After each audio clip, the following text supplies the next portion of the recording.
할렐루야. 아멘. 할렐루야. 아멘. 대림절 세 번째 주일입니다.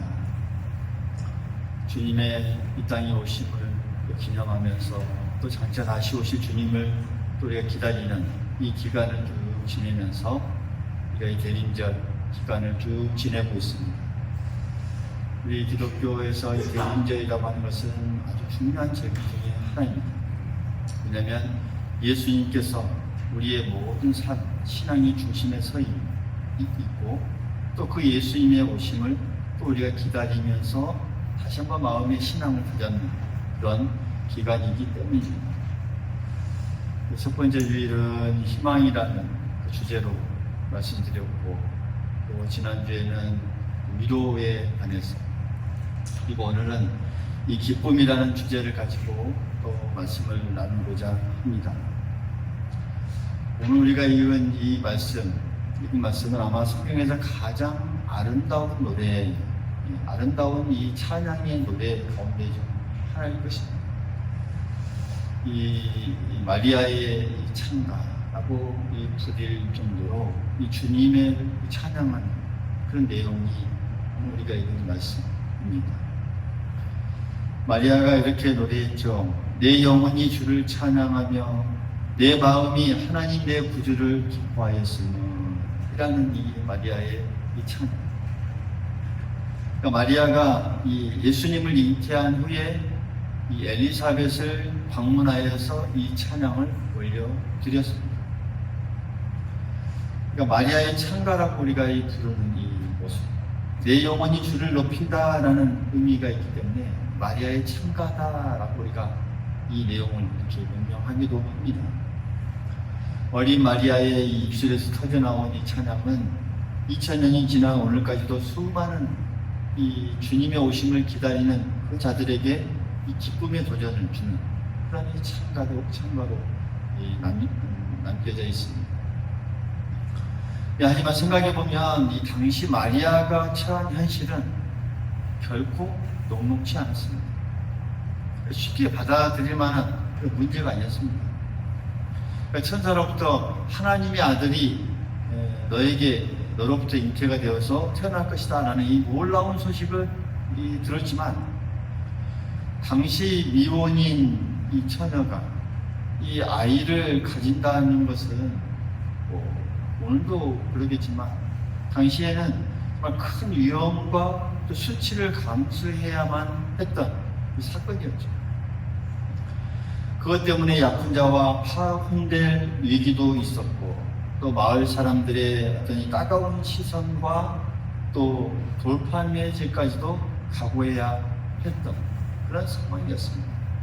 그럼에도 불구하고 마리아는 하나님을 신뢰하며 이 찬양의 노래를 올려드립니다. 도대체 무엇이 그로 하여금 이 두려움 대신에 기쁨을 선택하게 했을까라는 또 우리가 이 포인트를 우리가 잡을 수 있는 것이죠. 그러니까 오늘 거기에 초점을 맞추어서 오늘 우리가 말씀을 살펴보면서 마리아의 이 찬양 고백 속에 담긴 영적 메시지를 우리가 발견하고 또 그 깊은 의미를 깨닫는 또 귀한 시간 될 수 있기를 간절히 소망하겠습니다. 첫 번째로 보면 이 마리아의 이 찬양은 은혜의 기억에서부터 시작됩니다. 할렐루야. 어디에서부터요? 은혜의 기억. 그러니까 마리아는 자신의 처지를 돌아보면서 하나님의 은혜를 기억하며 찬양했습니다. 48절에 보면 이렇게 고백하죠. 그의 여정의 비천함을 돌보셨습니다. 보라 이제 부르는 만세의 날을 복이 있다 일컬으리로다. 그러니까 비천함을 돌보셨다라고 이렇게 고백합니다. 자신의 이 비천함을 돌보셨다라는, 나의 이 비천함을 돌보셨다는. 그러니까 마리아는 자신이 그만큼 보잘것없고 낮은 존재였다라는 것을 이 시간 고백하는 것이죠. 그럼에도 불구하고 하나님께서 나에게 찾아와 주셨고 이 놀라운 은혜를 베풀어 주셨다라는 그 고백입니다. 비천한 나를 이렇게 선택하셔서 하나님께서 놀라운 길을 행하시는 자신의 낮고 연약한 상태를 분명하게 인식하고 있었고 바로 그런 자신에게 찾아온 그 하나님의 사랑과 은혜를 기억하면서 마음 깊은 곳에서부터 이 찬양을 터뜨릴 것입니다. 우리는 종종 하나님의 은혜를 당연히 여기고 잊어버릴 때가 많습니다. 당연하게 생각해버릴 때가 있습니다. 그리고 또 잊어버릴 때도 있습니다. 하지만 정말로 마음을 다해 주님을 찬양할 수 있는 사람이 누구일까? 여러분, 누구일까요? 정말 마음을 다해 주님을 찬양할 수 있는 자가 누구일까?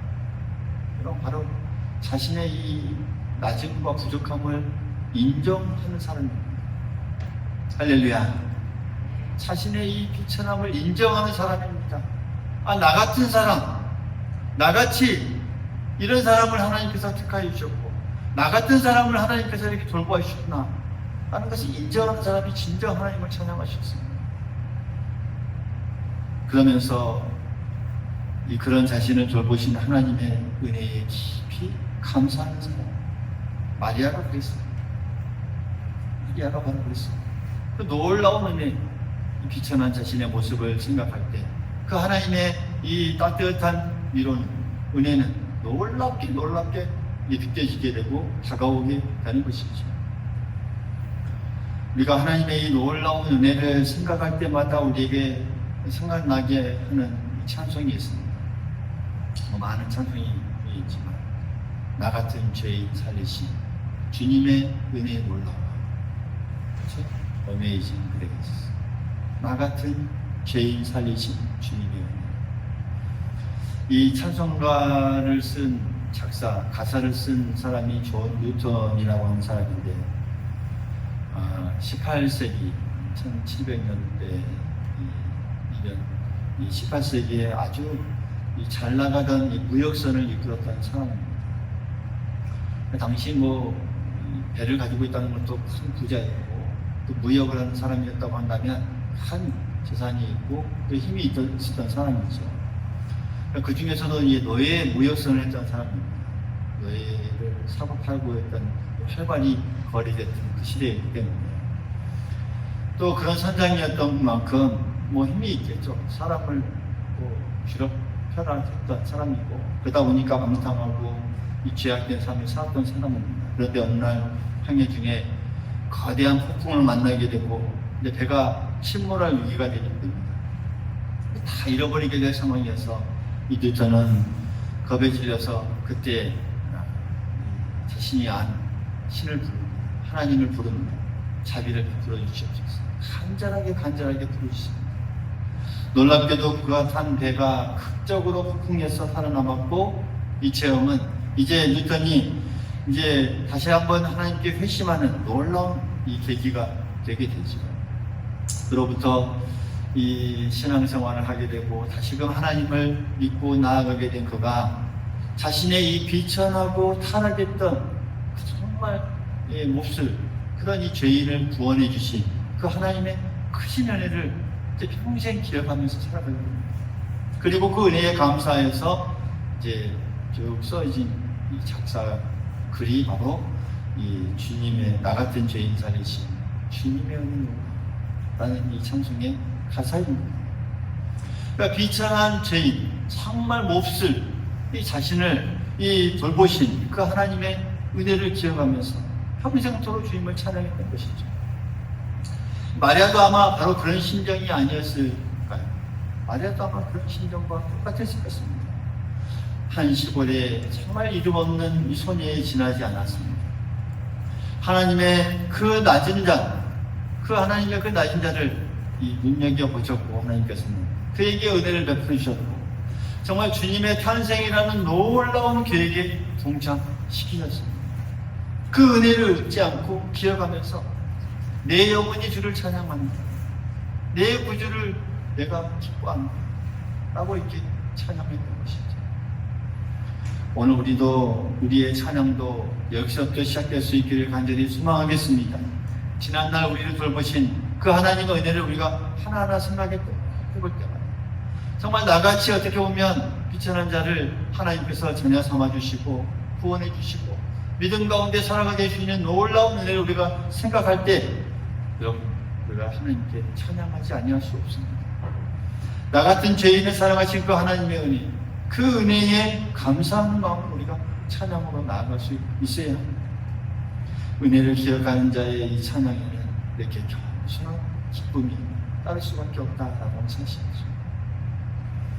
또 마리아의 찬양 중에 두 번째 포인트는 이 뒤집는 하나님, 이 역전하신 하나님의 그 은혜를 오늘 이 찬양에서 발견할 수가 있습니다.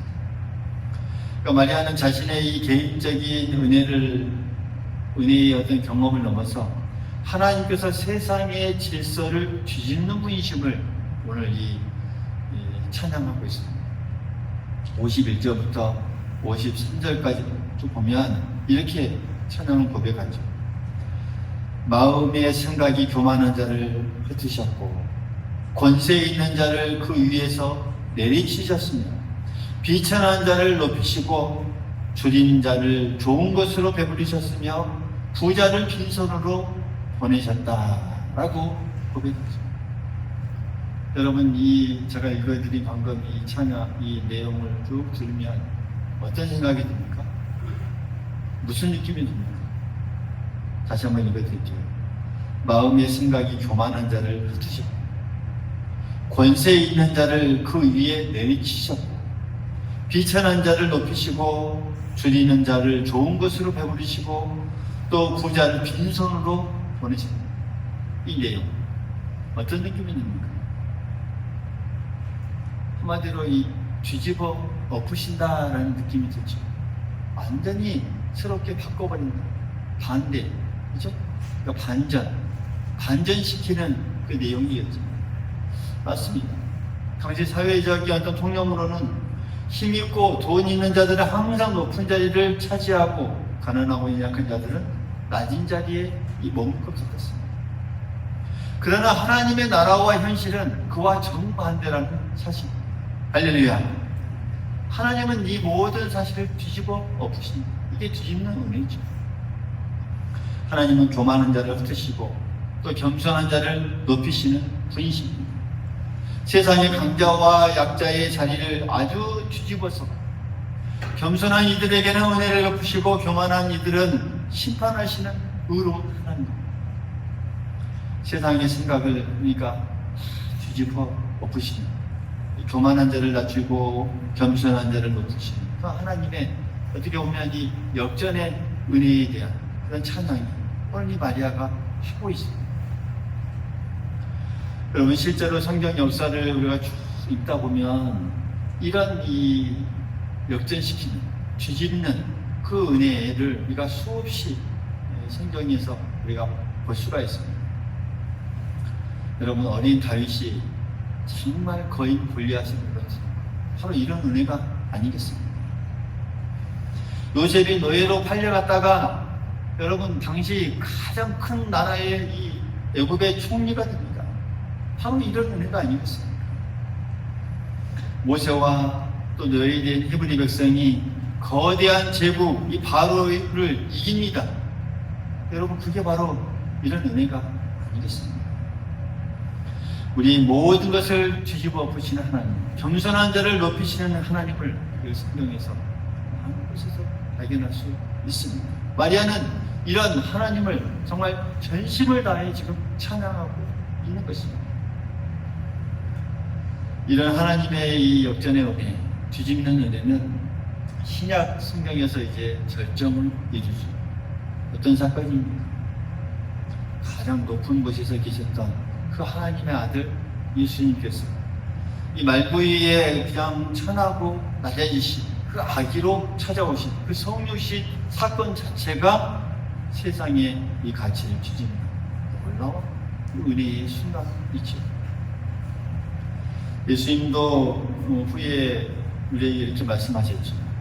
마가복음 9장 35절에 보면 누구든지 첫째가 되고자 하면 무사람의 끝이 되며 무사람을 섬기는 자가 되어야 한다 라고 이렇게 말합니다. 그만큼 낮아지신 또 섬기는 이 모습, 겸손한 자를 들어쓰시고 교만한 자를 물리치시는 그 하나님의 나라의 원리를 우리에게 잘 전해주고 있습니다. 여러분, 오늘 우리가 이 살아가는 이 삶 속에서 그렇습니다. 혹시 우리의 이 삶이 때로는 연약하고 때로는 보잘것없이 보이고 작아 보이고 아무것도 할 수 없을 거라고 우리가 생각할 것처럼 그렇게 여겨지는 우리의 이 상황, 그 하나님의 은혜가 우리에게 임할 때 그것이 다 뒤집어지는 놀라운 은혜로 우리에게 나타날 줄 믿습니다.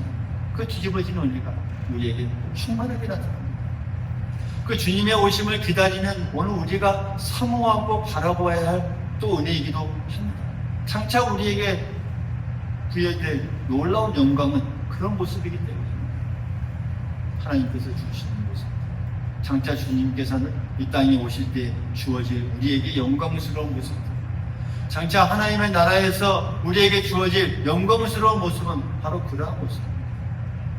연약한 낮은 우리의 모습, 정말 이 땅에서는 보잘것없이 보이는 우리의 모습, 그러나 하나님께서 주실 그 영광스러운 모습은 차원이 다르고 우리가 생각하는 놀라운 이상으로 놀랍게 우리에게 임한다는 사실 우리가 꼭 기억할 수 있기를 간절히 소망하겠습니다.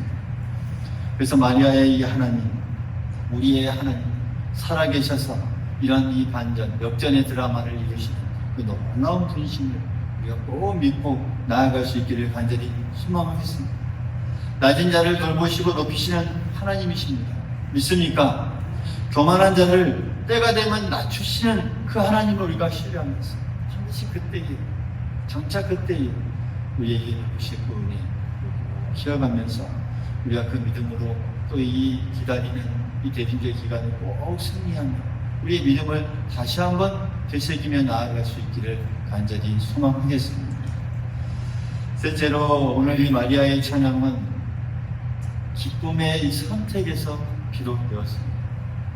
내가 뭘 선택할 것인가? 이 상황에서 내가 뭘 선택하지? 이 마리아는 이 기쁨이라고 하는, 찬양이라고 하는 이것을 선택하며 나아갔습니다.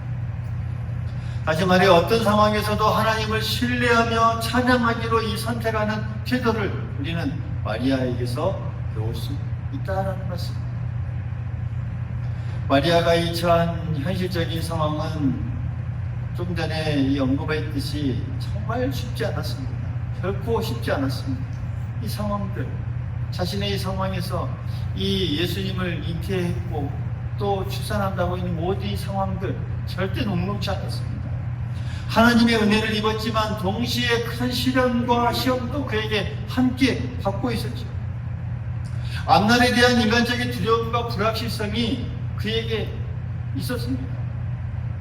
그런데도 마리아는 어떤 두려움이나 또 어떤 불평이 아닌 찬양과 기쁨을 선택했다라는 말이죠.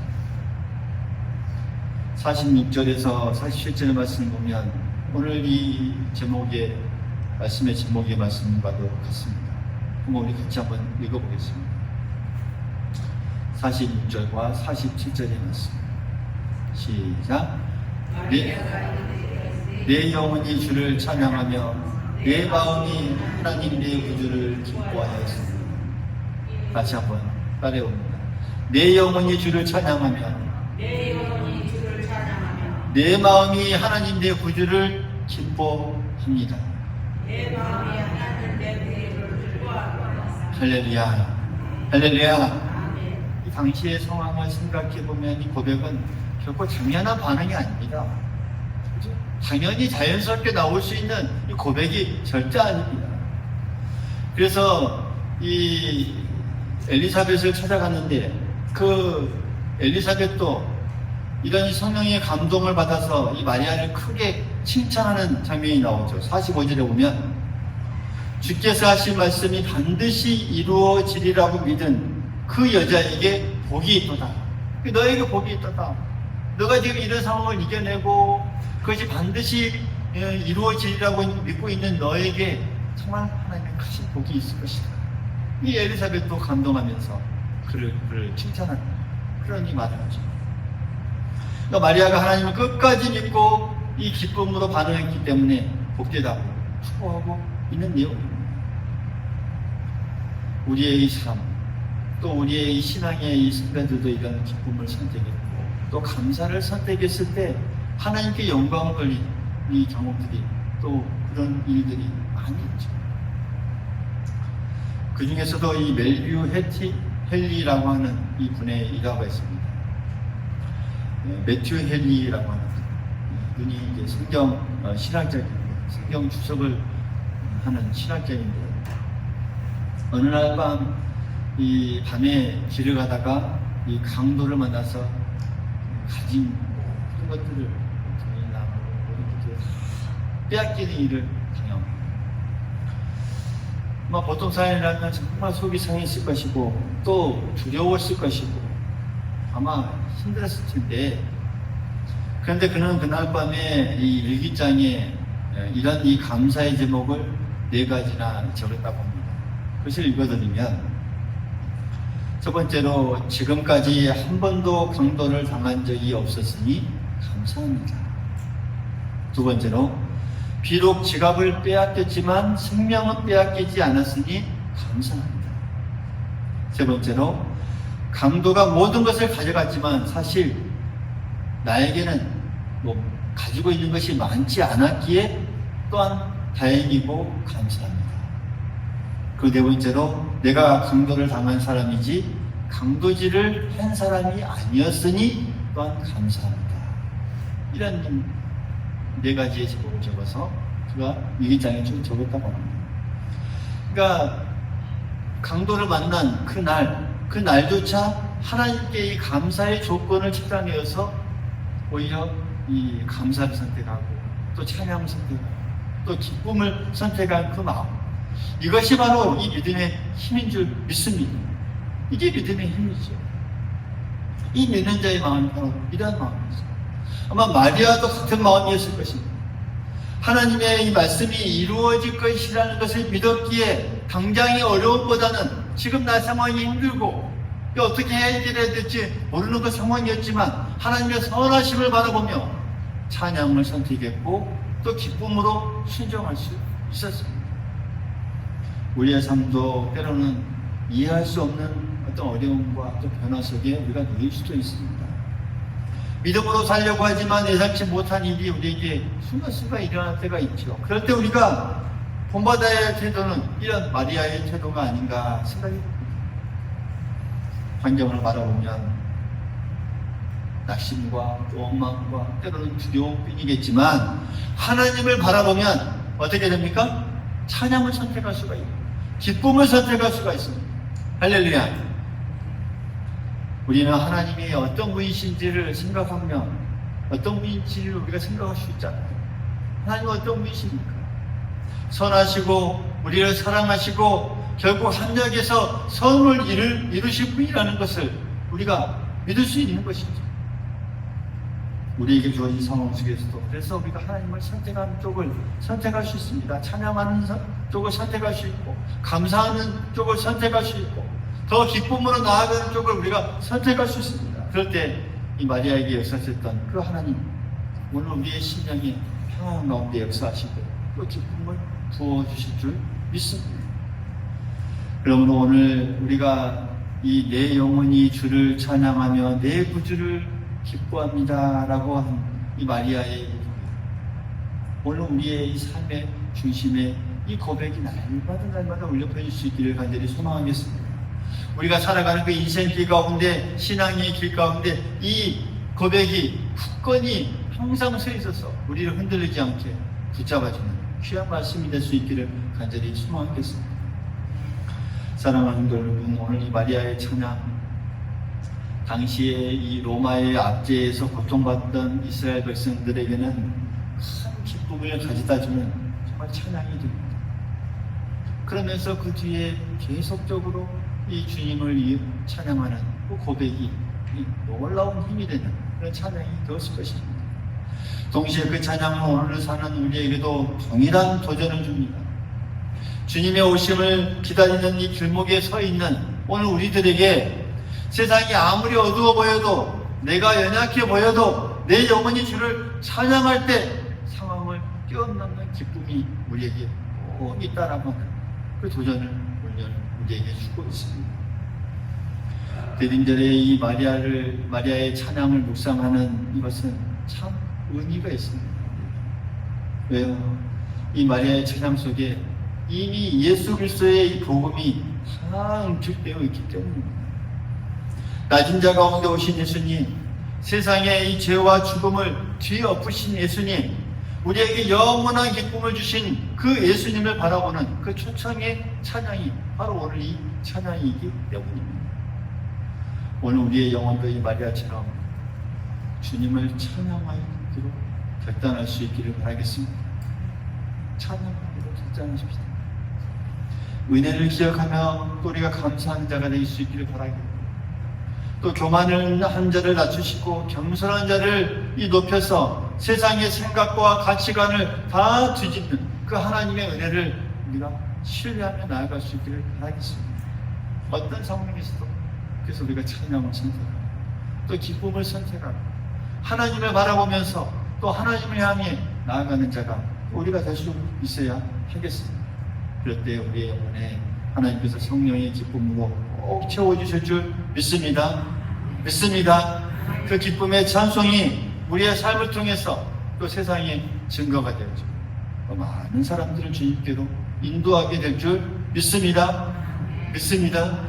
그런 길을 걸어가 나아가는 오늘 저와 여러분이 될 수 있기를 간절히 소망하겠습니다.